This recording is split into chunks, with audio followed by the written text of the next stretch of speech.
That's not good.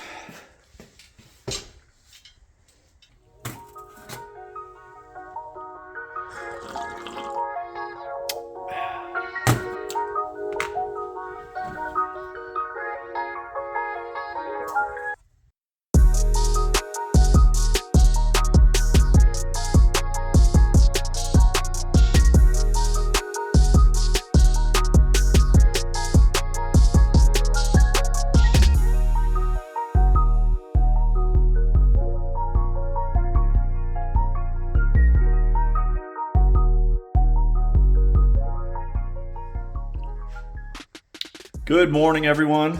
Good afternoon if it's afternoon, or good evening if it's evening where you're watching. For me, it's Saturday morning, and I'm rearing to get going on our 2003 Cobra project here. We're gonna get right into it in this video because we got a lot of work to do. In the last video, we finally got the motor in the car. After what seemed like an endless amount of work, we finally got it in there, completely bolted in, both the K-member and the transmission, and it looks so awesome. But as you can see, there's lots of stuff still yet to do before we can even try and fire this thing. Unfortunately, I'm running low on space on my whiteboard, so I decided to make a short list, a sub list, if you will, right here on paper. So this is our short list of things that we need to do to get this thing running.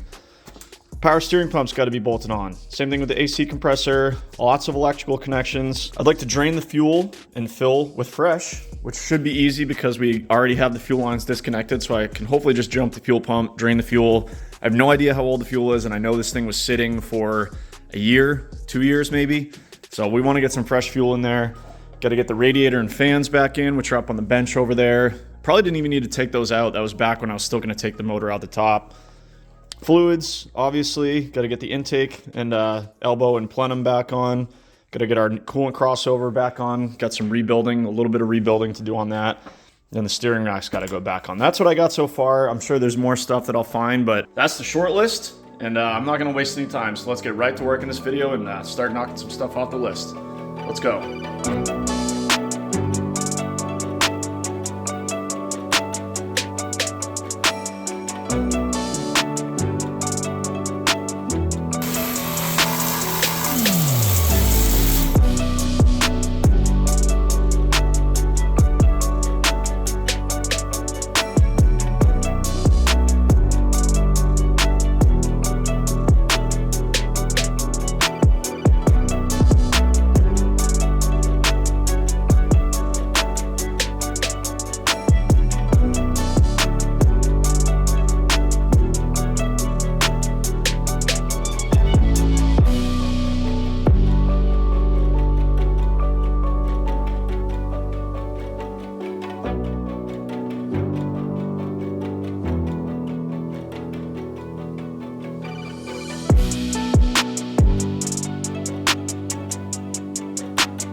what do you know? Old Man Winter finally decided to show up.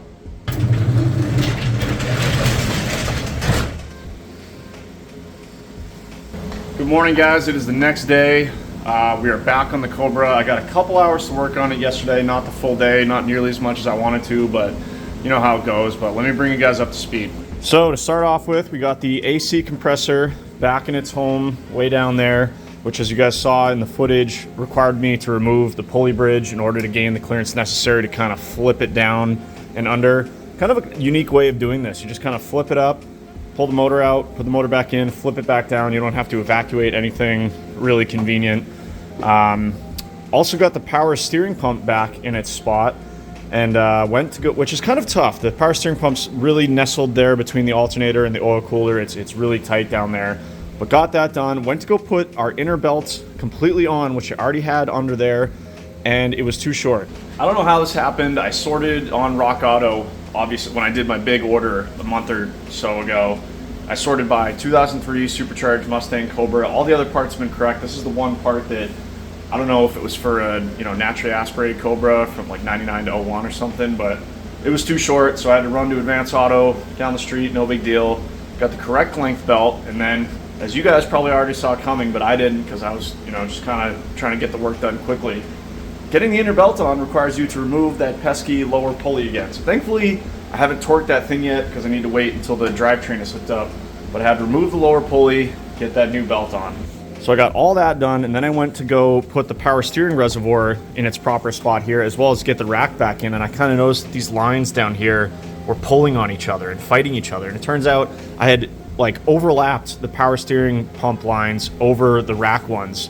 So I had to pull the power steering pump again, kind of swap the lines, and then put the power steering pump back in again. I didn't film all that because I was frustrated, and you guys already saw it. But yeah, that's where a few hours went yesterday. But nonetheless, we were making good progress. Also spent some time getting some electrical connections done here. Got the main harness hooked up in the back. Got all 8 of our injectors plugged in. Fuel lines are where they need to be, but we're leaving those so that I can drain some fuel out of them. Injector lines over here. Fuel rail pressure sensor. Got our main feed from the alternator hooked up. I haven't done the KMJ wiring yet. I'll get to that, I think, after we get the car started. I'm just kind of trying to get it where it needs to be right now. Got some of these main things hooked in the air. Got the starter wires hooked up under there. So yeah, we made some good progress yesterday. Today I'm snowed in, and I don't have any other things that need to be done immediately other than maybe some snow removal. So I'm hoping to put in some hours today.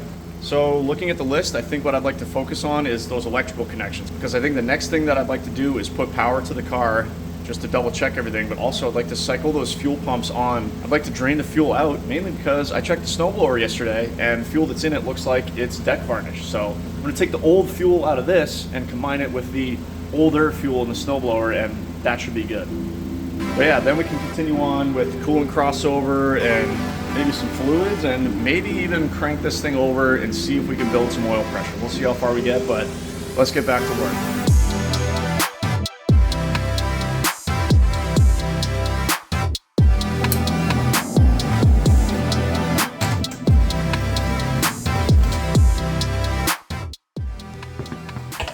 Man.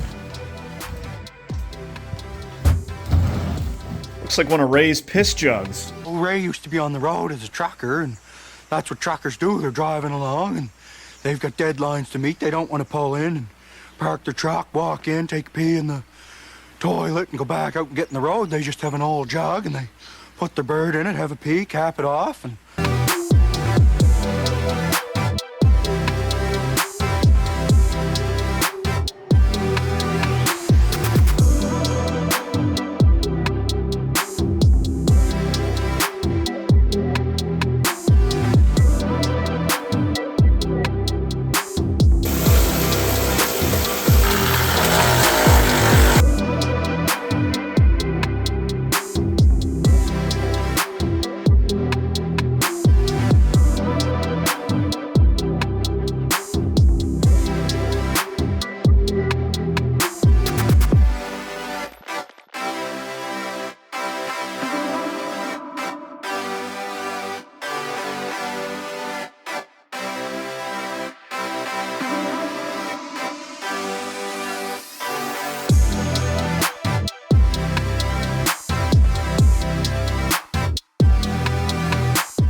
All right, guys, well, between doing some snow cleanup today, it's still absolutely blizzarding out there right now, but I've gotten some stuff done on the Cobra, hooked up my Milwaukee battery back here at the fuel tank, and drained the rest of the fuel and promptly dumped it right in the snowblower. The harness is right here.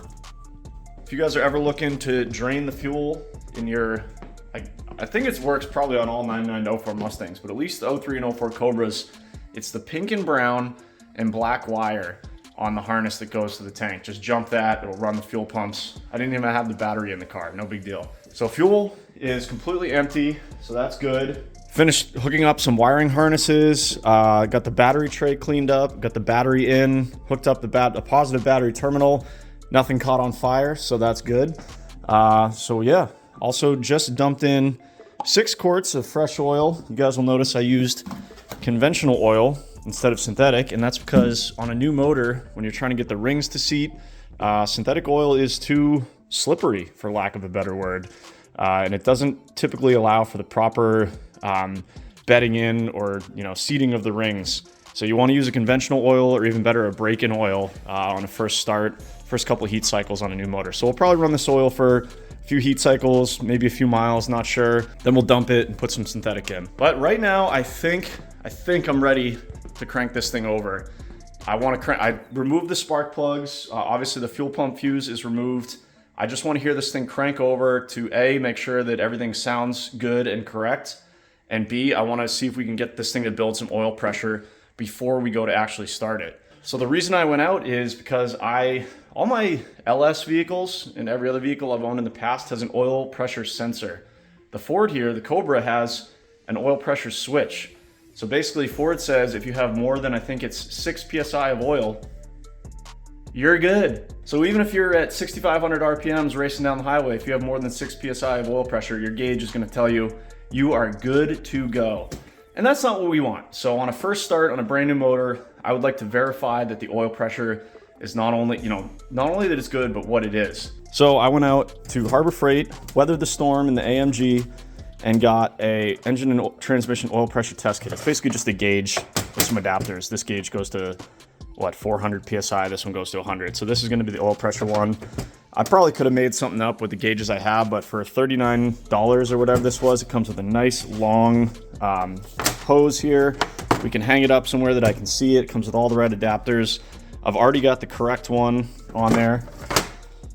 So basically all I have to do is hook this in to the oil pressure port, Which is right there. You guys can see I already unscrewed that, the block off. So we'll hook this thing up, and then I should be able to, from the driver's seat, see this gauge and verify that we have good oil pressure just on cranking. So I'm just gonna give everything one final double check here, and then I'm gonna crank this thing over, and hopefully we don't hear any bad noises. Hopefully we build some oil pressure, and then we can either continue assembling and getting ready for the first start, or tearing down to figure out what the bad noises are. But we'll see which way is it gonna go. All right, here we are. The car got the oil pressure gauge kind of hanging on the dirty windshield there. Let's see what happens. First time I've used these keys in 6 weeks. Got power. I don't think we need the radio right now. Woo! I'd be lying if I said I wasn't nervous. All right, let's do it. Let's just rip off the Band-Aid. Let's see what this thing sounds like when it's cranking. See if we can build some oil pressure. Clutch in. I know we're in neutral over here. Here we go.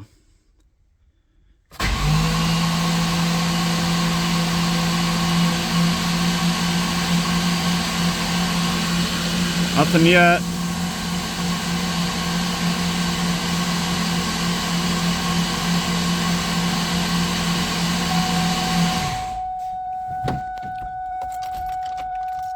All right, nothing yet. Let's check for leaks, any obvious leaks. Don't see anything.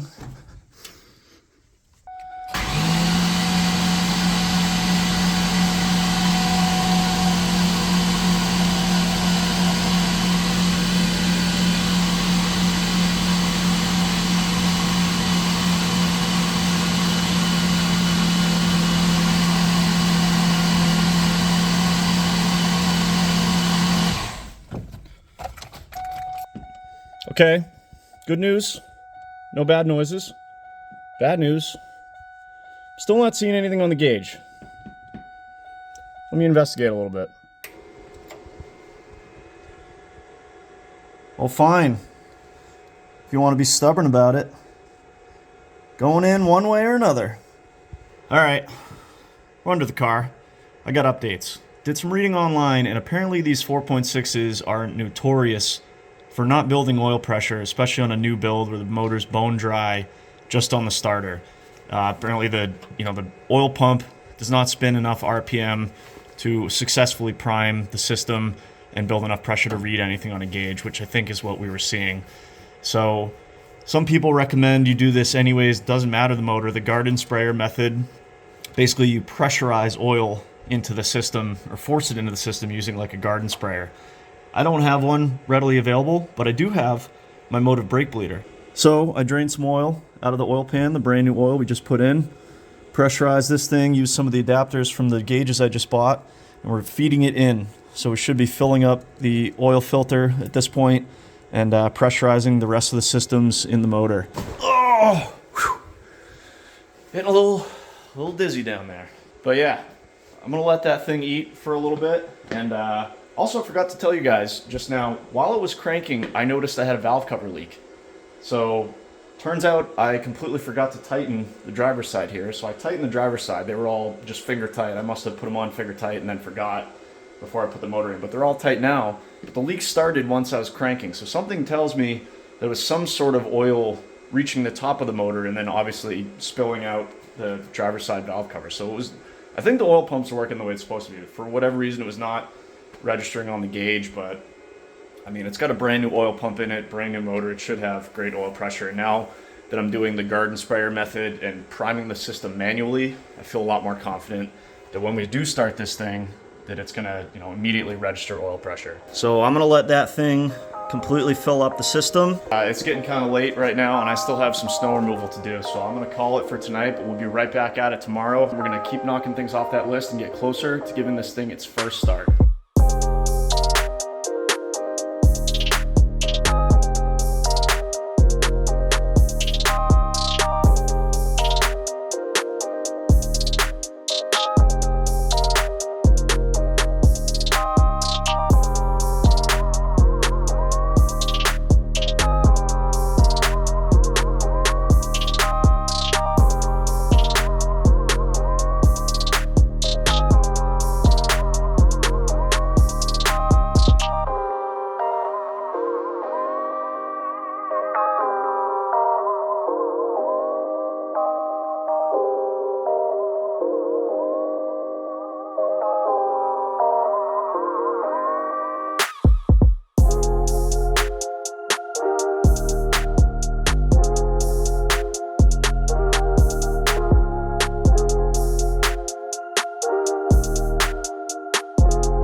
Well, short list is getting awfully short. Got to work on the intake elbow and throttle body assembly. Completely cleaned this thing, then took it apart, put a brand new throttle body gasket on, brand new IAC or idle air control gasket on there. Put it all back together, then completely cleaned it again. So this thing is looking really good. No more oil in the throttle body blades or in the plenum itself. This thing's ready to roll. All new gaskets. You guys saw me doing a little bit of a rattle can rebuild on the radiator, and this radiator was fine, didn't have any leaks or anything like that, but this area up here is was all corroded. These bolts always rust. My 30,000 mile Torch Red 2004, these bolts, they were rusty, always bothered me. So while it was right out here on the bench, I got creative with some masking. Quick coat of matte black, looks so much cleaner than looking at a dirty, corroded, rusty bolt radiator. It just kind of blends in with the rest of the stuff. Cleaned up the brackets, cleaned up the fan, which was covered in dust and dirt just like the rest of the car. So, basically for the parts that you'll see, this thing looks super clean. You can see the sticker. This one's a little chewed up, but that's all right. So OEM fans in there. All of our hoses are cleaned up, connected to our freshly painted coolant crossover. Looks really neat and tidy in here. Now, this monstrosity is basically the thermostat housing, which kind of goes down yonder. And this was the same story as the rest of the car. You guys saw probably the B-roll footage. This thing was dirty, gross. Took apart the thermostat housing to replace the thermostat, and one of the bolts completely sheared off. So had to get creative with the torch and some vice grips, got that out.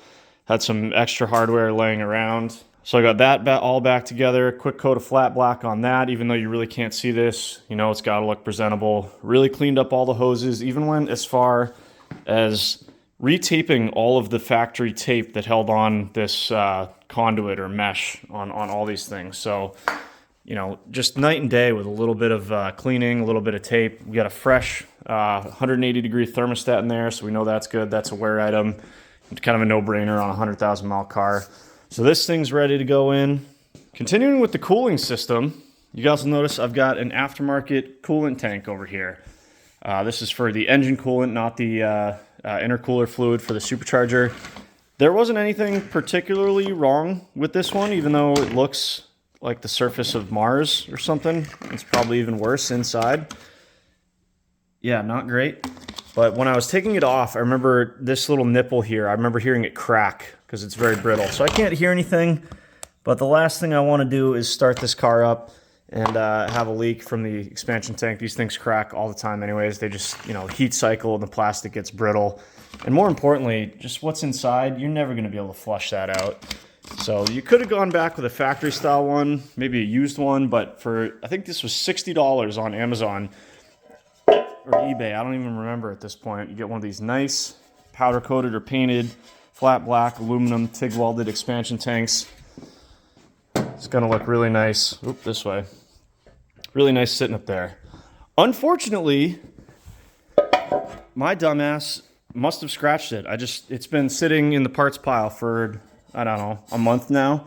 And in the shuffle of moving stuff around, I just noticed this when I pulled it out last night. It wasn't like that when it got shipped to me. So it was a really nice, beautiful, matte black kind of wrinkle finish. And now it's got a big old scratch in it. So that's definitely gonna bother me.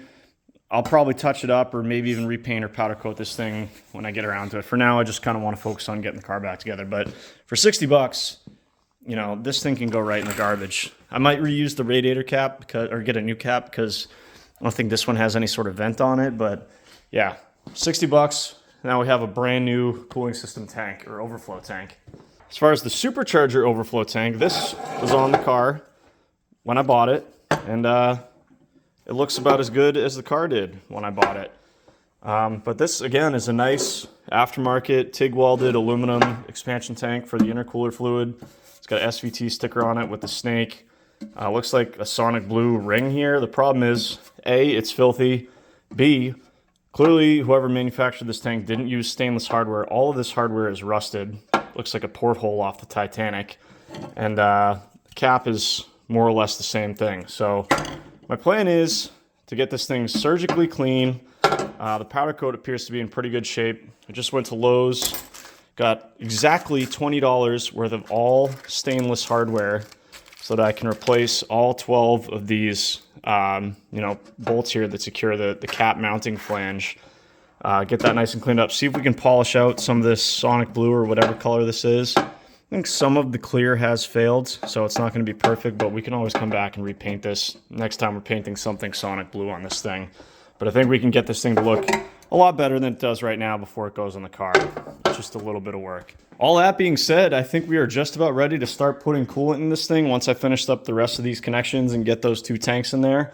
Then we can put my spark plugs back in, quickly put the coils in, hook up the fuel, get the intake elbow on there, and then maybe try and fire this thing. So I'm gonna get back to work, wrapping some of this stuff up, rebuilding that coolant tank, and hey, we are getting really close to firing this thing up, seeing if it runs, seeing if it makes oil pressure, seeing if it does all the things that it's supposed to do after all these months of work. So let's get to it.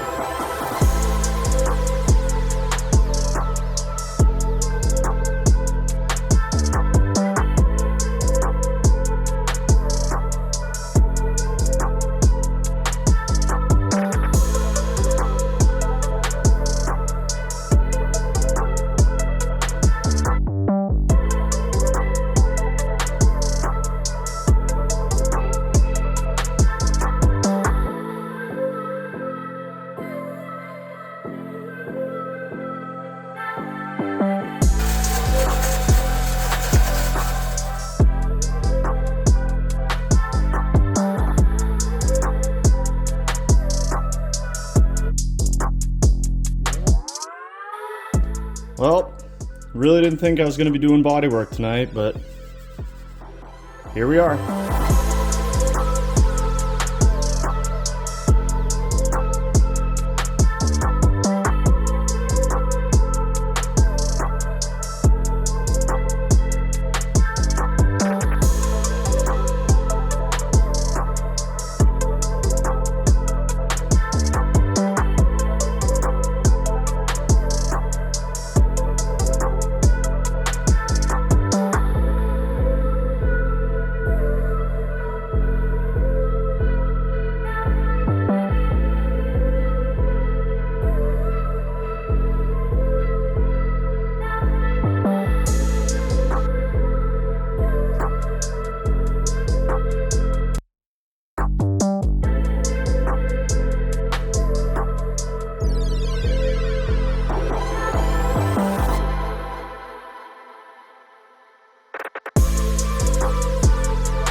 Well, that took way longer than expected, but turned out really good. So I started off, obviously removing all the rusty hardware. Then I tried to polish the Sonic Blue, ring here.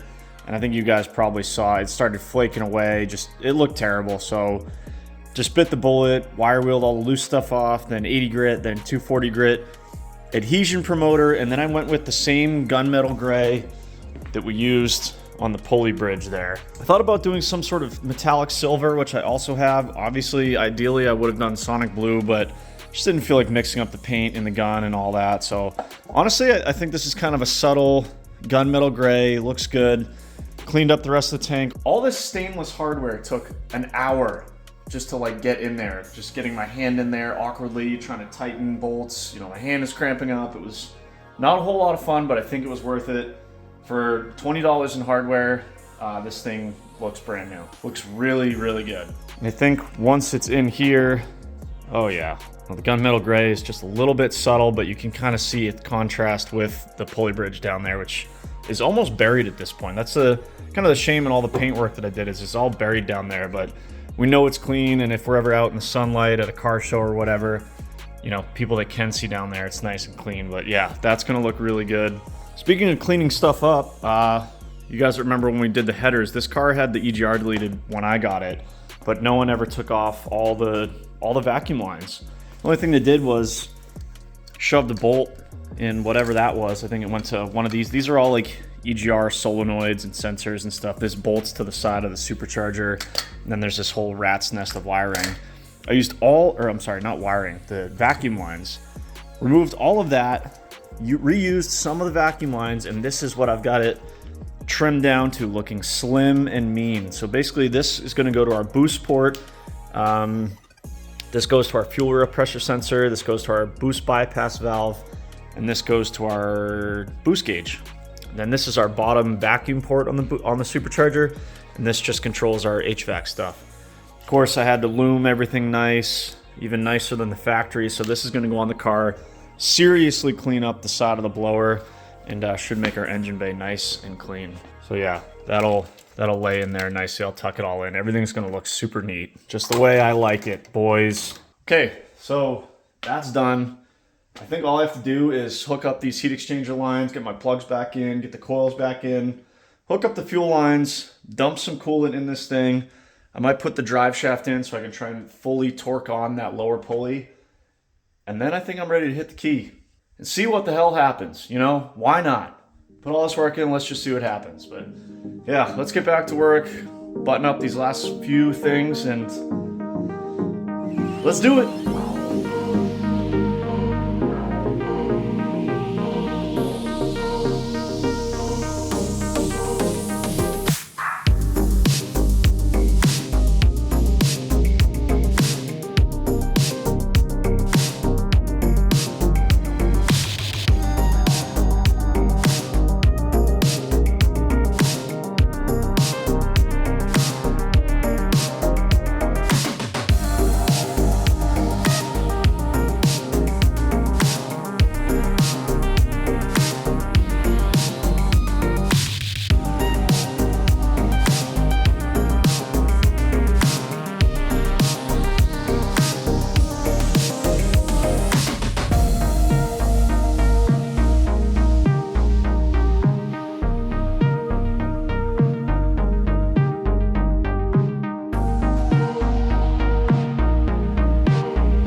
a transformation, huh?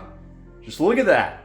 Just about 6 weeks ago, I opened the hood on this car and just saw the destruction that was the low compression in cylinder 7 over here, and just a disgusting engine bay. I'll put in some B-roll footage right now. I haven't even really detailed this engine bay yet, but look at what it used to look like, you know, when we first got the car, how neglected it was, how greasy, grimy, and dirty and dusty everything was, to now. Just night and day. For the first time since I started tearing into this car, the engine and, engine bay is 100% back together. Got our plenum on with a new gasket. That's all bolted down with 4 bolts this time instead of just 3, which is what used to be on it. EGR delete lines are on. That looks good. All of our sensors, mass airflow, intake air temp is hooked up. Got our intake tube cleaned, put on. Intercooler reservoir is on and filled. I jumped the pump and circulated that, so the pump works and bled out all the air from there. Got coolant in our coolant crossover, and immediately had a leak at the O-ring down there that I replaced. It turns out I had just barely clipped it going down. You have to be really careful. So I pulled that out, replaced the O-ring, refilled it from here, the coolant crossover, the top part, that's the highest point in the cooling system. Good to go there. The beautiful Gates green belt is on there, and tensioner looks good, so I got the correct belt length, I think. Coils are back in, plugs are back in, the coil covers are back on. They look really nice. Also, you guys saw in the B-roll footage, somehow a screw ended up in cylinder 7 of all places. And the story behind that is when I got the car, someone installed an adjustable firewall adjuster here for the clutch, but the actual adjustment part was completely missing. So the clutch was just kind of flopping around, which might explain why the clutch burned out in the first place. But anyways, I replaced that, and one of the old screws was up here, and I went to grab it when I was done, and it just kind of slipped, and you know where it went.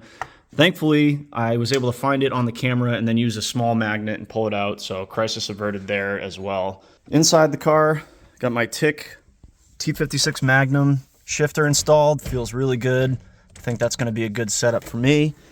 Over here on the bench, my tuner sent me a new startup tune because, the car would start fine on the tune that it's on it, obviously. We didn't change anything really other than the bottom end of the motor, but the car will run and idle and probably drive just fine on the tune that was in it. But I did delete the EGR, and I'm not sure if the old tune reflects that, so I had my tuner send me an updated tune, but this thing has been updating for the past hour and a half, and now it's frozen here. So I'm too impatient. I'm gonna try and start the car on the old tune, and we're gonna see what happens. First, let's check for fuel leaks real quick. Just gonna cycle the key on here.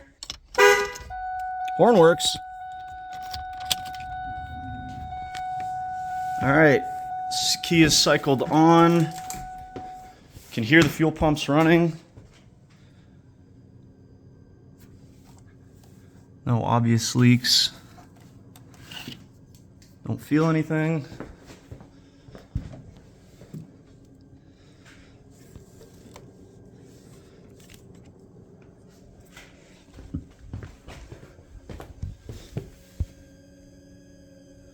All right, no fuel leaks. That's a good sign. Also, we did have open headers, which is not really ideal for running a fuel-injected vehicle like this because the O2 sensor is right at the collector right there, which means some open air can be read into that O2 sensor, which can throw off your readings. So I wanted to have some sort of piping behind the O2 sensors. So last night, I started getting into our custom exhaust, and I'll give you guys a sneak peek of that. But the exhaust build is going to be in a future video. So I filmed all that, but we're just not going to have it in this video, but I'm going to give you a sneak peek right now. Boom. Custom stainless X-pipe. Okay, enough of that. Got my oil pressure gauge up on the dash, or up on the windshield here. You know, those pre-start jitters, they never go away. I remember the first time I ever worked on a car was my 95 Z28. I put long tube headers on it. It was a disaster. I had no idea what I was doing, and I remember doing so much work just to get these long tube headers on. I still remember that first start in my parents' garage. My heart was pounding. You know, did I do everything right? Is the car going to run? And they never go away. Every time you do a first start, that excitement, nervousness, everything in your chest is still there, and right now is no exception. After so many hours of work, thousands of dollars, we're about to find out if this Cobra is going to run. Is it going to have oil pressure? Is it going to make any bad noises? Is there going to be any leaks? You know, a million things could go wrong, but it could go right too. So let's take a deep breath, put that key in there, see what happens. Control. Cycle the fuel pumps.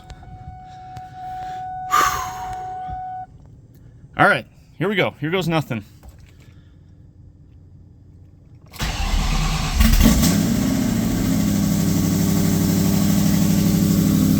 Yeah!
that's not good.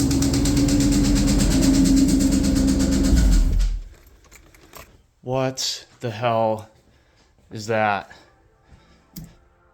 Oh.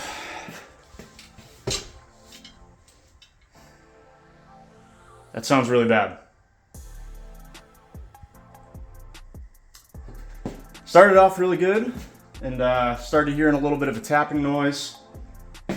And so I took the supercharger belt off to eliminate the supercharger, and the noise is still there. It sounds like it's coming from the valve cover here. So gonna need to investigate that. Way high to way low. So good news, it started, it has oil pressure. I don't see any leaks. Really bad news is it's knocking, clicking, tapping, something. So, I don't know. That's gonna do it for this video, guys. If you have any suggestions, let me know. I'm gonna start tearing into this thing, see what might be causing that noise, but kind of at a loss right now. So, thank you for all your support, guys. Hope you guys have been enjoying this project. Looks like it's not gonna let me get off that easy right now, but I guess we'll have to wait and see. So, thank you guys for watching. See you in the next one. Oh yeah, okay. Oh my God. That would do it.